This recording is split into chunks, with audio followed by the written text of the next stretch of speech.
ভাৰতবৰ্ষখন গোটেই ভাৰতবৰ্ষ গণৰাজ্য দিৱস হিচাপে পালন কৰা হৈছিল আৰু গণৰাজ্য দিৱসকে মানি লৈছিল।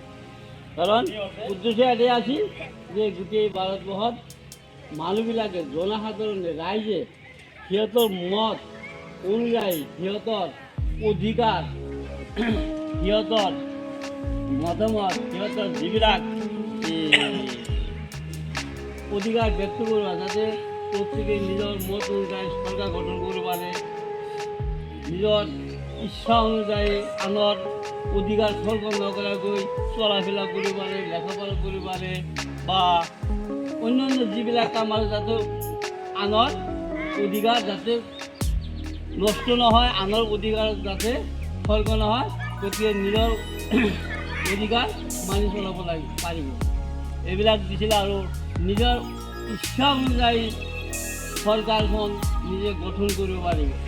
হ্যাঁ, এইবিলাক কিছুমান মতামত রয়েছে এই 26 জানুয়ারি দিনটো গণরাজ্য দিবস হিসাবে পালন করা।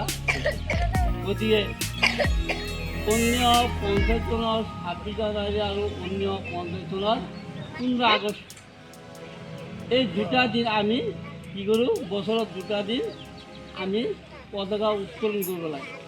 পতাকা উত্তোলন কৰা এইটোৱেই উদ্দেশ্য, 1950 চনত ভাৰতবৰ্ষত 1950 চনৰ 15 আগষ্টৰ দিনা ভাৰতবৰ্ষখন স্বাধীন কৰা হৈছিল। আৰু আগতে ভাৰতবৰ্ষখন ইংৰাজৰ তলতীয়া আছিল। প্ৰায় 200 বছৰ কাল ইংৰাজে শাসন কৰিছিল আৰু এই ইংৰাজৰ পৰা ভাৰতৰ মানুহবিলাকে সকলো মানুহ লগ হৈ যেনেকুৱা ডাঙৰ কিছুমান জিলাৰ পাতা হৈছিল, এই যেনেকুৱা আমাৰ ভিতৰত যেনেকুৱা এই দেৱানী মাধৱবিলাক থাকে তেনেকুৱা এই মাধৱবিলাক হিচাপে লিডাৰ হিচাপে মহাত্মা গান্ধী, পণ্ডিত জৱাহৰলাল নেহৰু, ক্ষুদিৰাম, মোহন কোঁৱৰ, বীৰ আম্বেদকাৰ, ডক্টৰ জাকিৰ হুছেইন, এনেকুৱা বহুত সুভাষ চন্দ্ৰ বসু, এইবিলাকৰ লগ হৈ এইবিলাকৰ সহযোগত ৰাইজক একত্ৰিত কৰি আন্দোলন কৰি ইংৰাজৰ লগত মাৰপিট কৰি কাজিয়া কৰি গণ্ডগোল কৰি যুদ্ধ বিগ্ৰহ কৰি সেই ইংৰাজৰ হাতৰ পৰা ভাৰতবৰ্ষখন ভাৰতীয় মানুহবিলাকে কাঢ়ি লৈছে আৰু ইংৰাজক ভাৰতৰ পৰা খেদিছিল। আৰু খেদি সিহঁত ভাৰতীয় ৰাইজে লিডাৰবিলাকে সব মনৰ সুখ শান্তিত ইংৰাজবিলাকে যদি খেদিলে এই সুখ শান্তি সুখটো পালন কৰিবৰ কাৰণে কি কৰিলে 1950 চনত 15 আগষ্টৰ দিনাত কি কৰিলে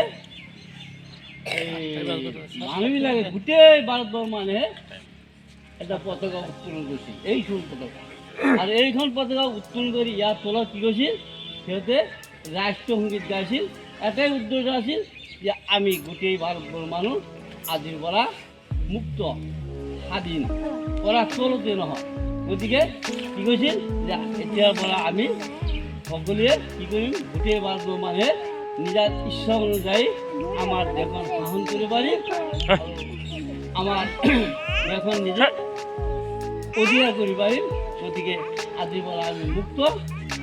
আৰু অন্য 50 চনৰ 26 জানুৱাৰী দিনটো কি কৈছিল, গণতন্ত্ৰ দিৱস হিচাপে পালন কৰিছিল। আৰু এইটো উদ্দেশ্য আছিল যে ৰাইজৰ মত অনুযায়ী, ৰাইজৰ ইচ্ছা অনুযায়ী, ৰাইজৰ মতামত অনুযায়ী কি কৰিব পাৰিব, ৰাইজে দেশখন কি হিচাপে কি ধৰণে কি পৰিস্থিতি চলাব লাগে তেওঁলোকৰ ইচ্ছা অনুযায়ী চৰকাৰ গঠন কৰিব পাৰিব।